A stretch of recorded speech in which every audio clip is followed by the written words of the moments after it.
Hello. MA fourth semester में अध्ययनरत प्रिय विद्यार्थीगण, आज मैं आप लोगों को केंद्र तथा राज्य के मध्य विधायी एवं प्रशासनिक संबंध के बारे में बताने जा रहा हूं। केंद्र तथा राज्यों के संबंधों का आरंभ इस बात से होता है कि संविधान की प्रस्तावना में भारत को औपचारिक रूप से संघीय राज्य नहीं बताया गया है। भारत को राज्यों का संघ कहा गया है। प्रारूप समिति के अध्यक्ष डॉक्टर भीमराव अंबेडकर ने इस शब्दावली को स्पष्ट करते हुए कहा, राज्यों का संघ शब्द का प्रयोग जानबूझकर किया गया है। हालांकि भारत को संघीय बनाया गया है, परंतु यह संघीय स्वरूप राज्यों में परस्पर समझौते का परिणाम नहीं है, और क्योंकि यह समझौते का परिणाम नहीं है, इसलिए किसी भी राज्य को इससे अलग होने का अधिकार नहीं है। दूसरे शब्दों में यह स्पष्ट कर दिया गया है कि राज्य केंद्र के अधीन रहेंगे। केंद्र तथा राज्यों के बीच जिस प्रकार शक्तियों का विभाजन किया गया है, उसके स्वरूप से ही केंद्र की स्थिति मजबूत दिखाई पड़ती है। अन्य संघीय संविधानों की भांति भारत में भी केंद्र तथा राज्यों में विधायी, प्रशासनिक तथा वित्तीय संबंधों का औपचारिक उल्लेख किया गया है। विधायी क्षेत्र की समस्त शक्तियों का संविधान में विस्तृत रूप से वर्णन किया गया है। इनकी भिन्न श्रेणियां बनाई गई और अवशेष शक्तियों की भी व्यवस्था की गई। इन शक्तियों को 3 सूचियों में विभक्त किया गया है: संघ सूची, राज्य सूची तथा समवर्ती सूची। राष्ट्रीय महत्व के सभी विषय संघीय सरकार को सौंपे गए हैं, जिसकी संख्या 97 है तथा जिसमें सुरक्षा, विदेशी मामले, मुद्रा, संचार, बैंकिंग, आयकर आदि सम्मिलित है। राज्य सूची में 66 विषय हैं, जिनमें शांति व व्यवस्था, स्थानीय शासन, सार्वजनिक स्वास्थ्य, शिक्षा तथा कृषि प्रमुख है। समवर्ती सूची में 52 विषय हैं, जिसमें न्याय व्यवस्था, उद्योग, व्यापार तथा आर्थिक एवं सामाजिक योजना शामिल है। समवर्ती सूची में दिए गए विषयों पर राज्य सरकार द्वारा निर्मित कानून केंद्रीय कानून के विरुद्ध नहीं हो सकता। अवशेष शक्तियां केंद्र के पास हैं। दोनों में गतिरोध की स्थिति में केंद्रीय कानून को सर्वोच्च माना जाता है। आपातकालीन स्थिति की उद्घोषणा की स्थिति में राज्य सूची में दिए गए किसी भी विषय पर केंद्र सरकार कानून बना सकती है। इसका उल्लेख भारत के संविधान की धारा 352 में किया गया है। राष्ट्रपति राज्य के राज्यपाल के प्रतिवेदन पर या आत्मसंतुष्टि के आधार पर किसी राज्य का काम यदि संविधान के धाराओं के अनुरूप नहीं हो रहा है, तो संविधान की धाराओं के अनुकूल उद्घोषणा करके सभी सरकारी या कार्यकारी शक्तियों का स्वयं प्रयोग कर सकता है तथा राज्य विधानमंडल की भी शक्तियों का प्रयोग संसद को सौंप सकता है। इसका उल्लेख संविधान की धारा 356 में है। यदि राज्यसभा उपस्थित तथा वोट देने वाले सदस्यों के 2/3 बहुमत से यह प्रस्ताव पारित कर रहे कि राज्य सूची में दिया गया अमुक विषय राष्ट्रीय महत्व का है, तो संसद 1 वर्ष के लिए इस विषय पर कानून बना सकती है। इसका उल्लेख भारतीय संविधान की धारा 249 में स्पष्ट कर दिया गया है। यह समय 1 वर्ष तक बढ़ाया जा सकता है, क्योंकि राज्यसभा में राज्यों के प्रतिनिधियों की संख्या असमान होती है। इसलिए बड़े राज्य किसी भी राज्य विषय पर कानून बनाने की शक्ति केंद्र को दे सकते हैं, और विशेषकर जब छोटे राज्यों में विरोधी दलों का शासन स्थापित हो जाए। भारत के संविधान की धारा 252 के अनुसार अगर 2 या उससे अधिक राज्य यह उचित समझे कि राज्य सूची में दिए गए किसी विषय पर संसद को कानून बनाना चाहिए तो वह ऐसा कर सकती है, परंतु ऐसा कानून केवल उन राज्यों पर लागू होगा जिन्होंने इसका केंद्र से अनुरोध किया हो। राज्य सूची से संबंधित शक्तियों के संदर्भ में संविधान की एक अत्यंत महत्वपूर्ण व्यवस्था राष्ट्रपति को लगभग निषेधाधिकार की शक्ति देती है। संवैधानिक व्यवस्थाओं के अनुसार कुछ एक विधेयक राज्यपाल द्वारा राष्ट्रपति के विचारार्थ आरक्षित किए जाने चाहिए, जैसे वे विधेयक जिनसे उच्च न्यायालय की स्थिति को खतरा हो सकता है।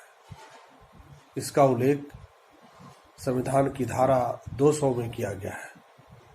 या जागीर या अधिग्रहण सार्वजनिक हित में किसी संपत्ति के प्रबंध को अपने हाथ में लेना, समुचित प्रबंध हेतु 2 या उससे अधिक निगमों का मिलाना, अंतर्राष्ट्रीय नदी या नदी घाटी से आरंभ किए या उत्पन्न किए गए जल अथवा विद्युत पर टैक्स लगाना आदि। यहाँ तक कि समवर्ती सूची में दिए गए विषयों से संबंधित विधेयक भी राष्ट्रपति को के विचारार्थ आरक्षित किए जा सकते हैं। इसका उल्लेख धारा 254 में है। वित्तीय आपातकालीन स्थिति में राष्ट्रपति किसी धन विधेयक अथवा किसी अन्य विधेयक को आरक्षित करने का आदेश दे सकता है।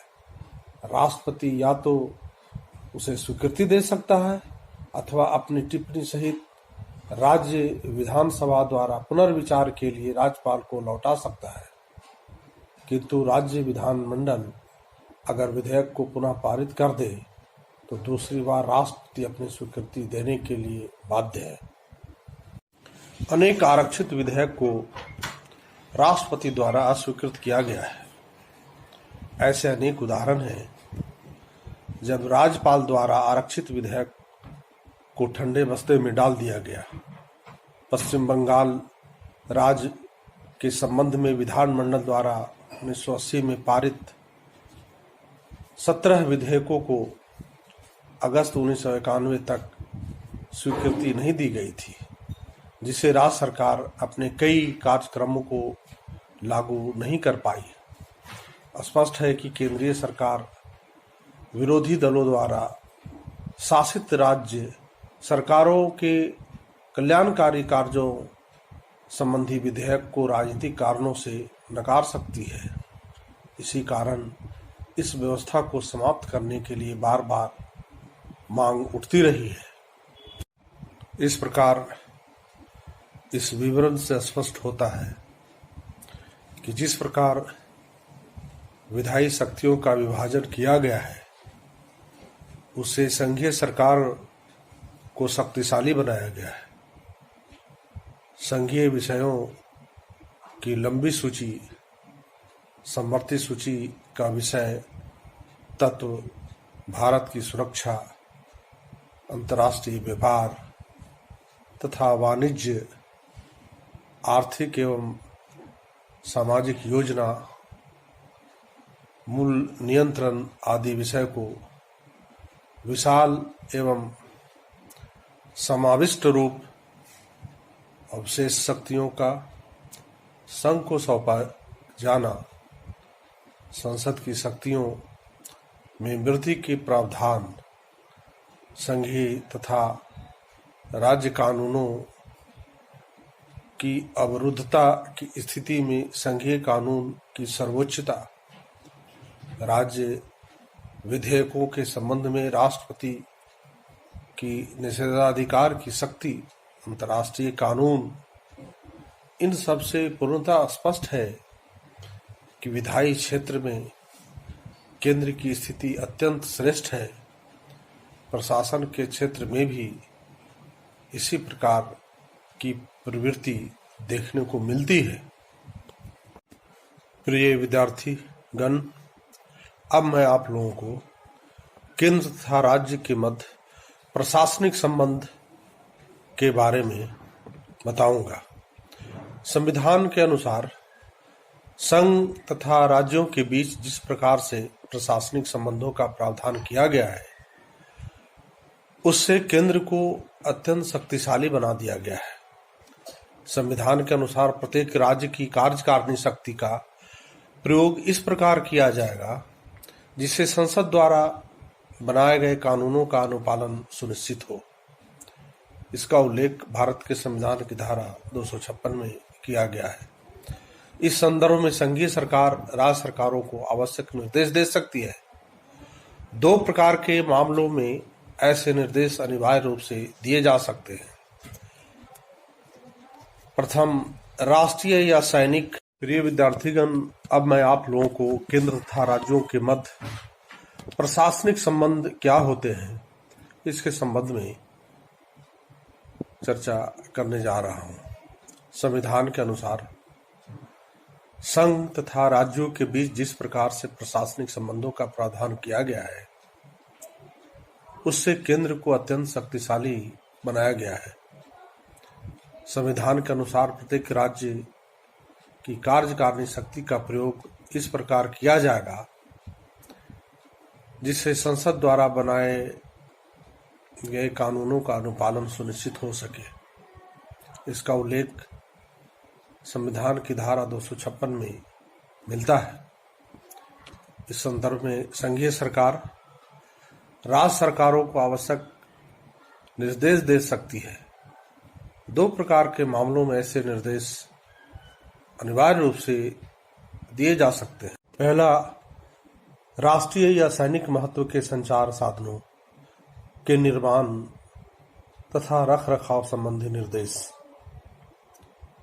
दूसरा, किसी राज्य में रेलों के संरक्षण के लिए किए जाने वाले उपायों के बारे में निर्देश। केंद्र तथा राज्य के बीच टकराव की स्थिति केंद्र द्वारा कभी भी किसी भी आधार पर उत्पन्न की जा सकती है, जिसमें निर्देश उल्लंघन का बहाना बनाया जा सकता है। अंततः इसका अर्थ यह है कि अमुक राज्य का काम संविधान के धाराओं के अनुकूल नहीं चल रहा है। अनुच्छेद 356 राष्ट्रपति को यह अधिकार देता है कि ऐसे राज्य में राष्ट्रपति शासन लागू किया जा सके। निर्देश पालन न करने की स्थिति केंद्रीय सरकार द्वारा यह सुगमता से किया जा सकता है। दूसरे शब्दों में संविधान के अनुच्छेद 256 और 257 में जो शक्तियां केंद्र सरकार को दी गई है, वे काफी प्रभावशाली एवं न्यायोचित नहीं है। जब तक केंद्र तथा राज्य में कांग्रेस का शासन रहा, इस संबंध में कोई विवाद उत्पन्न नहीं हुआ। परंतु 1967 के चुनाव के बाद जब अनेक राज्यों में गैर कांग्रेसी सरकारें बनी तो उलझनें पैदा हो गई। कुछ मामलों में राज्य सरकारों ने केंद्र के निर्देश मानने से इनकार कर दिया और कुछ मामलों में छोटी छोटी बातों को लेकर केंद्र और राज्य सरकारों के बीच विवाद उत्पन्न हो गया। केंद्रीय पुलिस बल के प्रयोग के बारे में भी एक विशिष्ट विवाद उठ खड़ा हुआ। सामान्यतः केंद्रीय सशस्त्र बल तथा पुलिस बल का प्रयोग राज्य में राज्य सरकार के अनुरोध पर किया जाता है।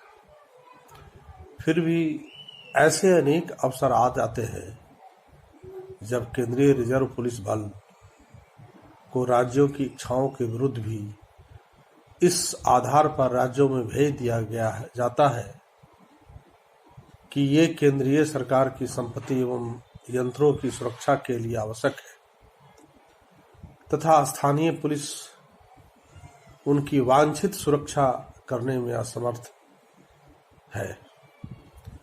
इससे केंद्र और राज्यों में तनाव एवं खिंचाव उत्पन्न होते हैं।